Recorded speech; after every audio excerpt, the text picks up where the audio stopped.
तो वह परमात्मा सत्य स्वरूप परमात्मा है। और व्यास जी महाराज कहते हैं इस भागवत में उसी परमात्मा की चर्चा है। हम जो इन 7 दिनों के अनुष्ठान में जिस भगवान की कथा का वर्णन और श्रवण करेंगे, ये वही परमात्मा है जो न देश के मिटने से मिटता है, न काल पूरा हो जाने से पूरा होता है, न किसी पदार्थ के मिट जाने से वो मिट जाता है। व्यास जी महाराज कहते हैं धर्म प्रोज्जित केतवो अत्र परमो निर्मत्सराणाम सताम वैद्यम वास्तवम अत्र वस्तु शिवदम तापत्रयो नमूलनम। श्रीमद्भागवते महामुनि कृते किं वा परैरीश्वर सद्यो हृद्यवरुध्यते कृतिभिः शुश्रूभिस्तत्क्षणा। इस भागवत में क्या है तो कहा भागवत में परम धर्म का निरूपण किया गया। हमने कल भी दर्शन किया, एक लोक धर्म है, एक परम धर्म है। लोक धर्म की व्यवस्थाएं अलग अलग है। यहाँ जातियां हैं, यहाँ ऊंचे नीचे का भेद है। ये दादा है तो बड़े हैं, पोता है तो छोटा है। ये माता पिता है तो बड़े हैं, पुत्र है तो छोटा है। इस प्रकार के भेद है। स्त्री पुरुष का वर्ग भेद है। लेकिन परम धर्म में सब एक ही श्रेणी में पहुंच जाते हैं। परम धर्म में केवल परमात्मा और उसका अंश जीव रह जाता है। और उसी परम धर्म का निरूपण यहाँ भागवत में किया गया है। परमो धर्म निर्मत्सराणाम सताम। लेकिन इस भागवत के परम धर्म में प्रवेश करने का अधिकारी कौन है? या किसी बढ़िया से स्कूल में एडमिशन लेना हो तो थोड़ा टेस्ट होता है कि इसमें कौन बच्चा पढ़ सकेगा। बोले जो हमारे इन प्रश्नों को सही जवाब दे देगा बस वह बच्चा इस स्कूल में एडमिशन ले सकता है। ऐसे भागवत की भी एक शर्त है कि इस परम धर्म को कौन समझ पाएगा।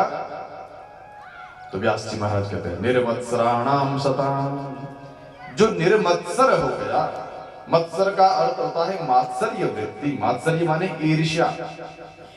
जिनके भीतर से ईर्ष्या की भावना मिट गई वो इस कथा के प्रसंगों में आनंद ले सकता है। क्योंकि ईर्ष्यालु व्यक्ति सदा किसी न किसी व्यक्ति को आगे बढ़ता देख करके दुखी होता है। और यहाँ परम धर्म में तो फिर आगे पीछे कुछ रहता ही नहीं, केवल परमात्मा रह जाता है। तो उसके भीतर से ईर्ष्या का भाव निकले तभी वो इसको पा सकता है। अच्छा महाराज, ईर्ष्या मिटा करके अगर किसी ने भागवत की कथा श्रवण कर लिया तो क्या मिलेगा? तो कहा वेद्यम वास्तवम अत्र वस्तु शिवदम।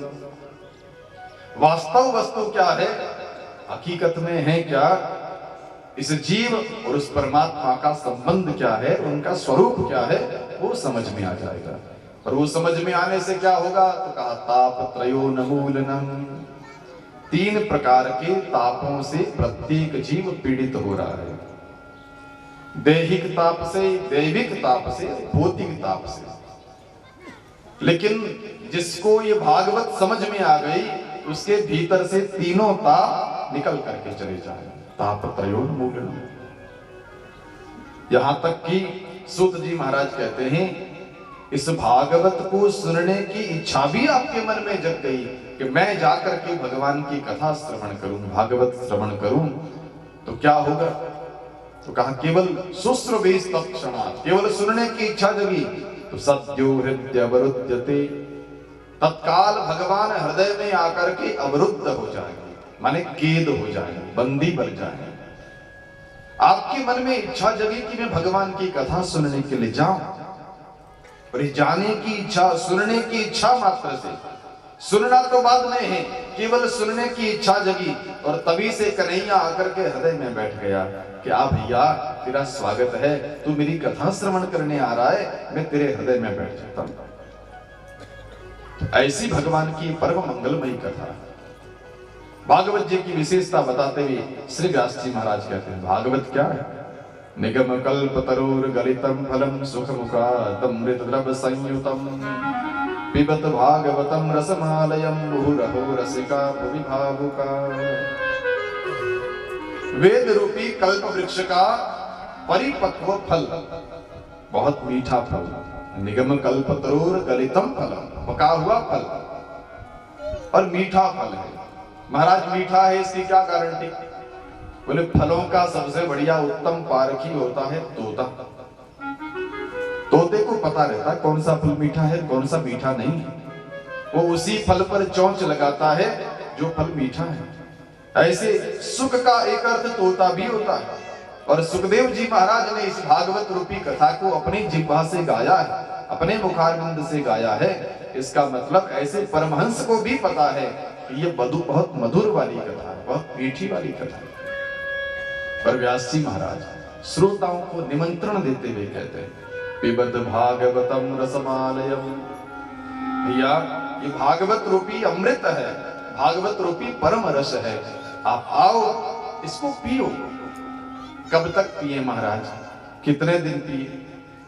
तो व्यास जी ने यहाँ कहा रसम आलयम, जब तक पीते पीते आप भी भगवान में लीन नहीं हो जाओ तब तक पियो। कई लोग कहते हैं हमने 10 कथा सुन ली, 20 कथा श्रवण कर ली। कई तो हमको ऐसे भक्त मिलते हैं, महाराज हमने 108 भागवत सुन ली, इतनी कथा श्रवण कर ली, अब तो बहुत है ना। यूं तो एक कथा भी बहुत है, लेकिन जब तक हमारे भीतर का आकर्षण संसार की तरफ है, हमारा मन संसार की तरफ दौड़ रहा है, तब तक बार बार कथा सुनना चाहिए। और वो बार बार कथा सुनने से हमारे भीतर परमात्मा के प्रति एक अनुराग जगेगा, एक प्रेम जगेगा, और उस वास्तविक परमात्मा से हमारा परिचय हो जाएगा। और जब उसके स्वभाव को हम समझ लेंगे तो फिर खींचने से भी हमारा मन संसार में नहीं लगेगा, बार बार भगवान में ही मन लगेगा, और जीव आखिर में भगवान में ही लय हो जाएगा। तो पिबत भागवतम रसम महालयम, मुहु रहो रसिका भुवि भावुका, बार बार पियो। और 2 प्रकार के श्रोताओं को विशेष निमंत्रण देते हुए व्यास जी महाराज कहते हैं, रसिक और भावुक भक्त सादर निमंत्रित हैं, आओ तुम्हारे लिए ही अमृत तैयार हुआ। रसिक भक्त माने जिनको भगवान की लीलाएं श्रवण करने में, भगवान की लीलाएं कानों में पड़े और हृदय आनंदित हो जाए, प्रसन्न हो जाए, जिनको रस आता हो, ऐसे भक्तों को निमंत्रण दिया। दूसरे प्रकार के हैं भावुक भक्त, जो भावना से भरे हुए हैं। महाराज हमें बुद्धि तो ज्यादा नहीं है, लेकिन भाव बहुत अच्छे हैं, हमारे भीतर भावनाओं का प्रभाव, एक एक भीतर सागर उमड़ता है भावनाओं का। पर व्यास जी महाराज कहते हैं, अगर तुम्हारे भीतर भावना है तो हम उस तत्व से तुम्हारा संबंध जुड़वा देंगे जो केवल भावना से ही प्रसन्न होता है, और वही परमात्मा। भाव अवश्य भगवान सुख निधान करुणा भवन। वो भाव से वशीभूत होने वाला परमात्मा तुम्हारी भावना से राजी हो जाएगा। तो ऐसे दोनों श्रोताओं को निमंत्रण देते हुए व्यास जी महाराज कहते हैं कि आओ, रसिक और भावुक भक्तों के लिए ही ये कथा तैयार हुई। यहां सौनक जी महाराज ने सूत जी महाराज से 6 प्रश्न पूछे, और इन 6 प्रश्नों का उत्तर भागवत कथा है। वो पूछते हैं, किम श्रेय शास्त्र सारक स्ववतार प्रयोजनम, किम कर्म के अवतारश्च धर्मः कम शरणं गतः। महाराज कल्याण किसमें है आदमी का? एक तो अकल्याण, जिधर जा रहा है उधर पतन ही पतन है, लेकिन कल्याण किसमें है? अनेक अनेक शास्त्र है, उन सभी शास्त्रों का सार क्या है? भगवान अवतार लेते हैं तो उनके प्रकट होने का प्रयोजन, कारण क्या है? भगवान के अवतार कितने हैं? और महाराज वो परमात्मा जब अवतार लेकर के आते हैं तो किम कर्म, करते क्या है? अगर आप कहो कि भगवान धर्म की स्थापना के लिए प्रकट होकर के आए हैं, तो जब भगवान पुनः अंतर्धान हो जावे, अदृश्य हो जावे, स्वलोक चले जावे, तो फिर वो धर्म किसकी शरण में जाता है? सुनते ही प्रसन्न हो गए सूत जी महाराज और कहने लगे, मुनियों अब तुमने भगवान की लीला के विषय में प्रश्न पूछा है, इसलिए हम आपको पहले हमारे गुरुदेव का स्मरण करते हुए, उनको प्रणाम करते हुए कथा सुनाना प्रारंभ करते हैं। और महाराज 2 श्लोकों में श्री सुखदेव जी महाराज को प्रणाम किया। यं प्रव्रजन्तमनुपेतमपेतकृत्यं द्वैपायनो विरह कातरया जुहाव पुत्रेति तन्मयतया तरवोऽभिनेदु स्तं सर्वभूतहृदयं मुनिमानतोऽस्मि। जन्म ले व्यास जी महाराज ने हाथ जोड़ के कहा कि देवता बाहर तो पधारो, माता जी को कब तक कष्ट दोगे? तो सुखदेव जी महाराज कहते हैं बाहर नहीं आएंगे। क्यों? बोले बाहर माया का बड़ा प्रभाव है, हमको बाहर आते ही माया जकड़ लेगी, माया पकड़ लेगी। भागवत जी के तृतीय स्कंद में श्री कपिल भगवान कहते हैं मां की कोख में जीवात्मा को अपने 100 जन्मों की स्मृति आ जाती है, 100 जन्म याद हो जाते हैं कि मैं कब क्या बना था, मैंने क्या क्या किया था। अपने ही 100 जन्मों को याद कर लेता है। लेकिन जन्म लेने के बाद इससे पिछले जन्म में हम क्या थे याद है? नहीं, क्योंकि माया ने अपने आप को पकड़ लिया, माया ने जीवों को बांध लिया। माया सबको खेल नचाती है, जैसे चाहे वैसे नचाती है। आकाश से पानी गिरे तो बिल्कुल विशुद्ध होता है, लेकिन जैसे ही धरती पर गिरे तो धरती पर पड़ते ही वह पानी मटमेला हो जाता। क्यों? मिट्टी उसके साथ मिल गई। बस ऐसे ये जीव परम शुद्ध है, लेकिन जैसे ही माया का संग करे तो ये फिर माया भी जीव बन जाता है। गोस्वामी जी महाराज रामायण के किष्किंधा कांड में वर्णन करते हैं, भूमि परत भाग ढाबर पानी जिन जीव ही माया लपटानी। भूमि परत भाग ढाबर पानी जिन जीव ही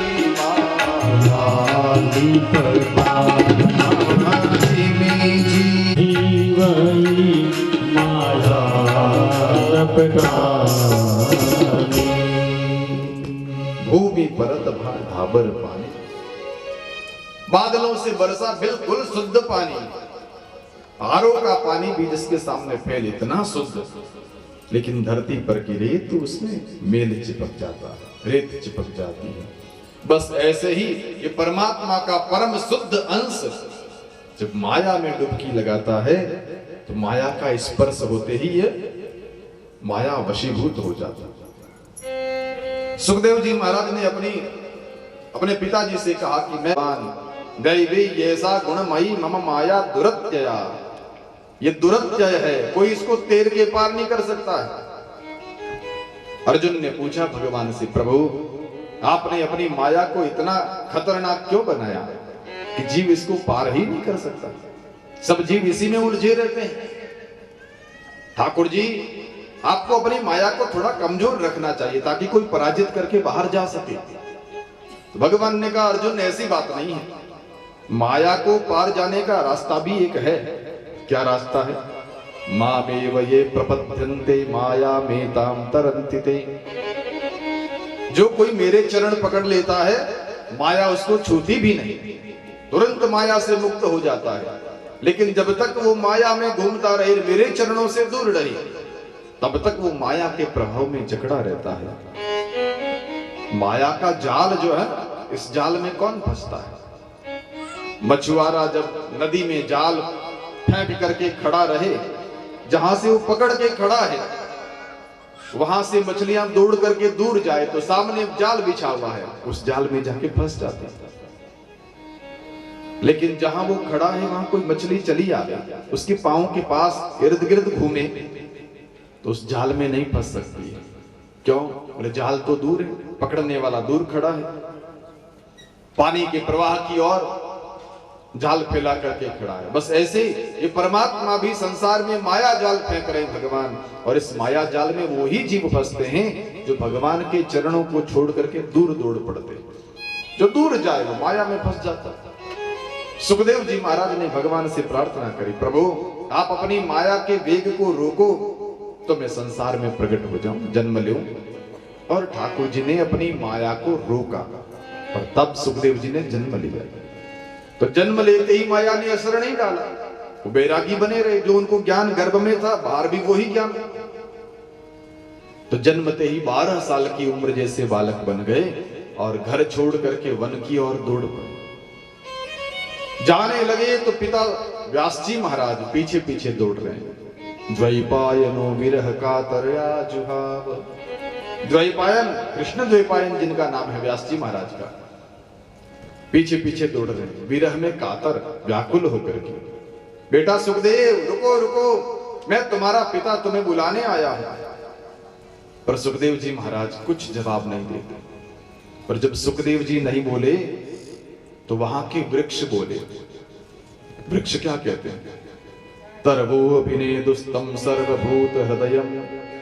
वृक्ष कहते हैं महाराज, आप जिसको ढूंढ रहे हो वो केवल एक शरीर में नहीं है, वो तो अपने आप को सभी शरीरों में आत्मा अपने ही मानता है। सब में वो ही है, वृक्षों में भी वो है, आप में भी वो है, सर्वत्र सब शरीरों में अपनी आत्मा मानने वाला वो है।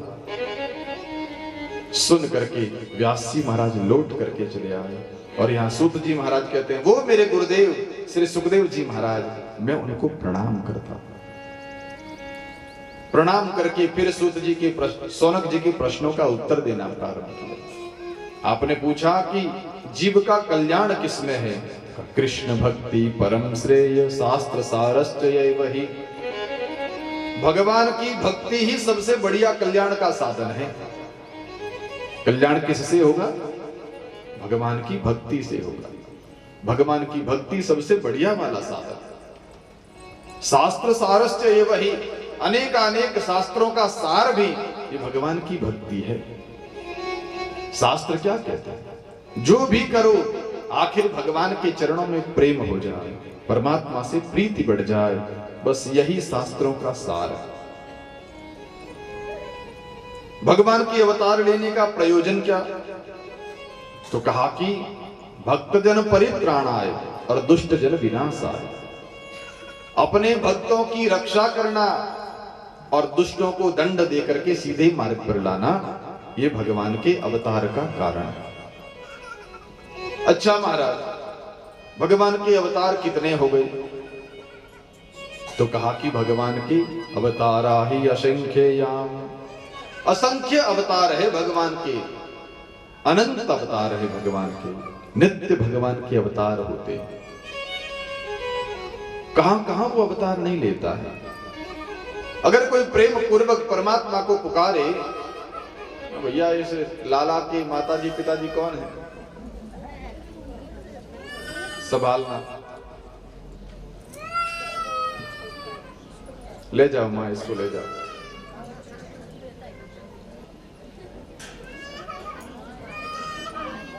श्री कृष्ण गोविंद हरे मुरारे, हे नाथ नारायण वासुदेव।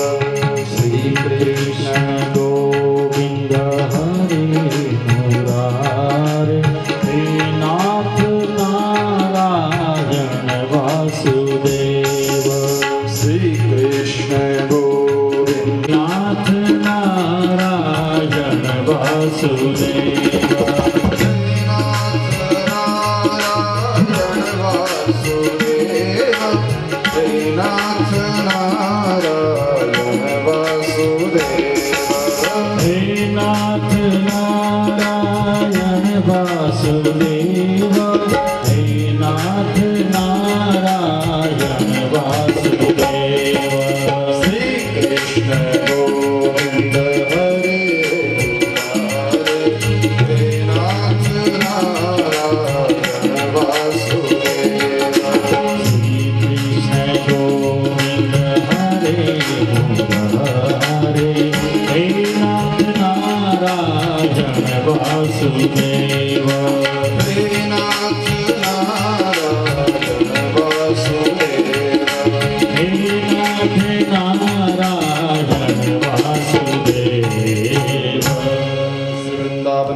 भगवान के असंख्य अवतार है और उस मार करके धरती को जल के ऊपर लाके स्थापित किया। भगवान का तीसरा अवतार नारद जी महाराज। भगवान के चौथे अवतार नर नारायण। बद्रीनाथ में हम लोग जाते दर्शन करने, तो वहां नर और नारायण की तपस्थली है बद्रीनाथ। भगवान का 5वां अवतार कपिल अवतार है। भगवान का 6वां अवतार यज्ञ नारायण अवतार है। भगवान का 7वां अवतार दत्तात्रेय अवतार है। भगवान का 8वां अवतार ऋषभदेव अवतार है। भगवान का 9वां अवतार पृथु भगवान पृथु अवतार है। भगवान का 10वां अवतार मत्स्य नारायण भगवान मछली के रूप में ठाकुर जी प्रकट होकर के पधारे। भगवान का 11वां अवतार कच्छप अवतार है। भगवान का 12वां अवतार धनवंतरी अवतार है। भगवान का 13वां अवतार मोहिनी अवतार है। भगवान का 14वां अवतार नरसिंह भगवान है। भगवान का 15वां अवतार वामन अवतार है। भगवान का 16वां अवतार परशुराम जी महाराज है। भगवान का 17वां अवतार वेद व्यास जी महाराज है। भगवान का 18वां अवतार प्रभु श्री राम जी है। भगवान का 19वां अवतार श्री बलराम जी महाराज। भगवान का 20वां अवतार भगवान श्री कृष्ण है। भगवान का आप नीचे होता है जो भगवान के बन गए, जो अपने आप को भगवान के समर्पित कर देते हैं, उनके भीतर धर्म स्थापित हो जाता है। धर्म उनके द्वारा रक्षित होता है। हमारे शास्त्र कहते हैं धर्मो रक्षति रक्षितः। जो धर्म की रक्षा करता है, धर्म उस व्यक्ति की रक्षा करता है। तो हम भी अपने जीवन में धर्म की रक्षा करते हैं। सूत जी महाराज सौनक जी के प्रश्नों को सुन करके फिर जो व्यास जी महाराज का प्रसिद्ध आदेश है, श्री वेद व्यास जी महाराज के द्वारा कथित और लिखित ग्रंथों का कथन श्रवण करने से पहले भगवान नरनारायण को, सरस्वती मां को स्मरण कर ले में, फिर व्यास जी के ग्रंथों की कथा कहें। नारायणं नमस्कृत्यै नरं चैव नरोत्तमं देवीं सरस्वतीं व्यासं ततो जयमुदीरये। व्यास जी महाराज को, सरस्वती माता को, नरनारायण भगवान को स्मरण करके फिर ततो जय मुदीरये, फिर व्यास जी के द्वारा कथित ग्रंथों की कथा कही जाए। सूत जी महाराज कहते हैं, ऋषियों आपने जो प्रश्न पूछा है भागवत के आरंभ में, बड़ा सबका कल्याण करने वाला है, बहुत प्यारा सा प्रश्न है। मुनयः साधु पृष्ठोहम भवद्भिर्लोक मंगलम, संपूर्ण लोक का कल्याण करने वाला ये प्रश्न है। अब मैं उस धर्म का वर्णन करूंगा जो जीव मात्र का परम धर्म है। देखो भागवत जी में किसी वर्ग की बात नहीं है, स्त्री पुरुष के भेद की बात नहीं है। संपूर्ण भागवत में कहीं हिंदू नाम लिखा हुआ नहीं मिलेगा आपको। भागवत में जीव मात्र के कल्याण की बात है। हर जीव का भला कैसे हो, हर जीव का कल्याण कैसे हो, और सभी जीवों का, सभी मनुष्यों का परम कर्तव्य क्या है। सूत जी महाराज कहते हैं, सवै पुंसाम परो धर्मो यतो भक्तिरदोक्षजे अहेतुक्य प्रतिहताय आत्मा संप्रसीदति। जीव मात्र का सवै पुंसो परो धर्म, परम धर्म यही है, यतो भक्तिरदोक्षजे, जिसके द्वारा भगवान श्री हरि के चरणों की भक्ति प्राप्त हो जाए। हर जीव का यह धर्म है, यह कर्तव्य है। हम मनुष्य बन करके आए हैं, संसार में कितना आपने किया है उसका कोई महत्व नहीं है, लेकिन आपने भक्ति कितनी करी है बस उसका बड़ा महत्व है। जीवन में भक्ति आ गई तो सब कुछ आ गया। और यह भक्ति के साथ सूत जी महाराज ने 2 शब्द प्रयोग किए, अहेतुक्य अप्रतिहता। भक्ति के 2 विशेषण हैं, अहेतु की और अप्रतिहता। हेतु की भक्ति वह होती है जिसमें मतलब होता अपना, उसमें हेतु सदा रहता है, एक कोई स्वार्थ सदा रहता है। तबीयत ठीक नहीं है इसलिए हम मंदिर जा रहे हैं, भगवान को प्रसाद भी चढ़ाएंगे, परिक्रमा भी लगाएंगे, प्रार्थना करेंगे, ठाकुर जी स्वास्थ्य प्रदान करो। तो ये हमारे स्वार्थ की भक्ति। कोई भी मतलब लेकर के, ये तो उदाहरण है, कोई भी हमारा स्वार्थ लेकर के हम अगर भक्ति करने जा रहे हैं, इसका मतलब हम भक्ति तो कर रहे हैं, भक्ति में कोई संदेह नहीं, लेकिन वह भक्ति स्वार्थ वाली भक्ति है, हेतु लेकर के हम भक्ति कर रहे हैं। और सच्ची भक्ति है अहेतु की, जिसमें कोई स्वार्थ नहीं है। परमात्मा मेरी आत्मा है, इसलिए मैं उसका भजन करता हूं, इसलिए मैं उसको याद करता हूं। दूसरा विशेषण दिया अप्रतिहता, निष्कपट।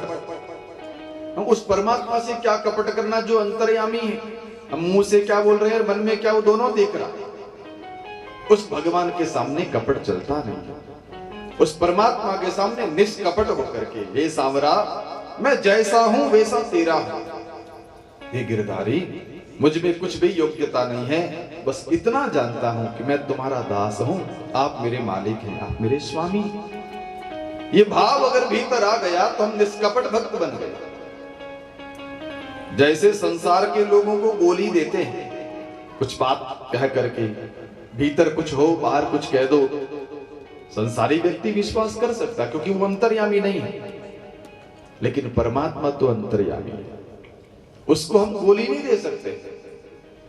भीतर में आपकी भावना कुछ और है, बाहर से आप कहो कि हे भगवान मैं तो तेरा दास हूं, भगवान कहते अच्छा, पर अंदर वाला तो कुछ और कह रहा है और हम तो दोनों पढ़ रहे हैं। तो परमात्मा अंतर्यामी है, इस नाते उसकी भक्ति निष्कपट हो, निस्वार्थ और निष्कपट, ये भक्ति के दो विशेषण थे। ये भक्ति जब जीवन में आएगी तो मिलेगा क्या, तो कहा कि ये अहेतु की अप्रतिहता भक्ति जिसके जीवन में आ गई तो जनयत्यासु वैराग्यम ज्ञानम च यदहेतुकम। भक्ति तो भगवान की परम प्रिया है, और फिर भक्ति के दो पुत्र जन्मेंगे। कौन कौन? जनयत्यासु वैराग्यम ज्ञानम च यदहेतुकम। वैराग और ज्ञान ये दोनों पुत्र जन्मेंगे। जीवन में भक्ति आई तो उसके बाद आपको बार बार हाथ जोड़ के कहना नहीं पड़ेगा कि संसार नश्वर है, इसके प्रति ममता मत रखो। भक्ति आएगी तो अपने आप संसार से वैराग हो जाएगा, संसार के पदार्थ मिथ्या प्रतीत होने लगेंगे। और जीवन में भक्ति आई तो समझना नहीं पड़ेगा भगवान कैसा है, उस परमात्मा का ज्ञान स्वतः हो जाएगा। भक्ति के जो दो बेटे हैं ना, ज्ञान और वैराग, भगवान का ज्ञान, संसार से वैराग, ये दोनों चीज साथ में ही हो जाती। भक्ति जीवन में आते ही फिर कहना नहीं पड़ेगा कि अब हम संसार कैसे छोड़ें। छोड़ने का अर्थ ये नहीं है कि घर छोड़ करके कहीं भागना है। छोड़ने का अर्थ है हमारे भीतर का ममता का धागा जो संसार में जगह जगह बंधा हुआ है, उस धागे को खोल करके परमात्मा के चरणों से जोड़ देना। श्री राम जी सुंदरकांड में विभीषण जी को कहते हैं, हर जीव की ममता 10 जगह पर अटकी हुई है।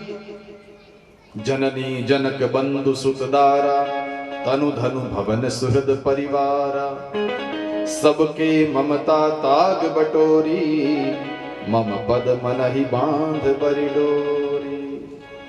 सब जगह से ममता का धागा खोल करके, हे जीव तू मेरे चरण में बांध दे, तेरे पतन की संभावना ही समाप्त हो जाएगी। जिसने अपनी ममता का धागा परमात्मा के चरणों से जोड़ लिया, फिर उसके उद्धार में कोई संशय नहीं रह जाता है, उसका उद्धार तो पक्का हो ही गया।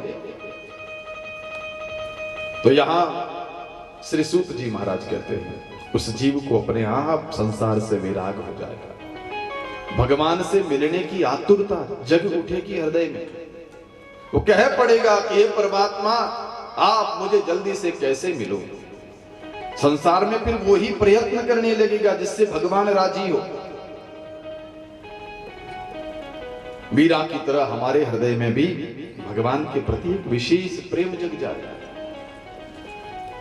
हम पंडित जी के द्वारा जब पंचांग खुलवाते हैं तो पूछते हैं कि पंडित जी देखो ना हमारी राशि कैसी चल रही है, हमारी कुंडली के गुण क्या बता रहे हैं, कैसे चल रहे हैं, जरा आप देख करके बताइए। मीराबाई के वहां भी दादा दूदा जी बड़े भक्त थे, पंडित जी आते थे और पंडित जी से सबने कहा कि पंडित जी हमारा स्वास्थ्य कैसा रहेगा, कि हमारा ये साल कैसे बीतेगा, इस बार बरसात कैसी होगी, इस बार स्वास्थ्य कैसा रहेगा। अलग अलग प्रकार की लोगों की कामनाएं जो थी वो सब पूछ रहे थे। मीराबाई ने कहा कि पंडित जी आप सब बातें बता देते हो, पंचांग में सब लिखा है। बोले हाँ, हम हमारी गणित से जोड़ करके सब कुछ बता सकते हैं। तो पंडित जी मेरे भी एक वस्तु देख लो, क्या बस मुझे इतना सा पूछना है, मेरा सांवरा मुझे कब मिलेगा। अपने पंचांग में देख करके वो तारीख बताओ ना जिस दिन मेरा राम जी मुझे मिलेगा।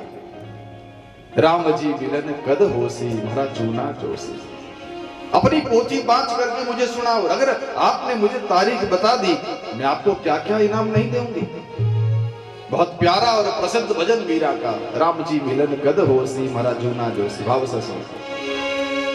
राम जी मिलन कब होसी रे मारा जूना जोशी। राम जी मिलन कब होसी रे, ओ राम मिलन कब होसी रे मारा जूना जोशी। राम मिलन कब होसी रे मारा जूना जोशी। राम मिलन कब होसी मारा जूना जोशी। राम मिलन कब होसी रे। अब मारा जोशी आंगणे बिराजो। अब मारा जोशी आंगणे बिराजो। बाकी सुना दो थारी खोजी रे मारा जूना जोशी। राम मिलन कद होसी मारा जूना जोशी। राम मिलन कद होसी रे। ओ राम जी मिलनो कद होसी रे मारा जूना जोशी।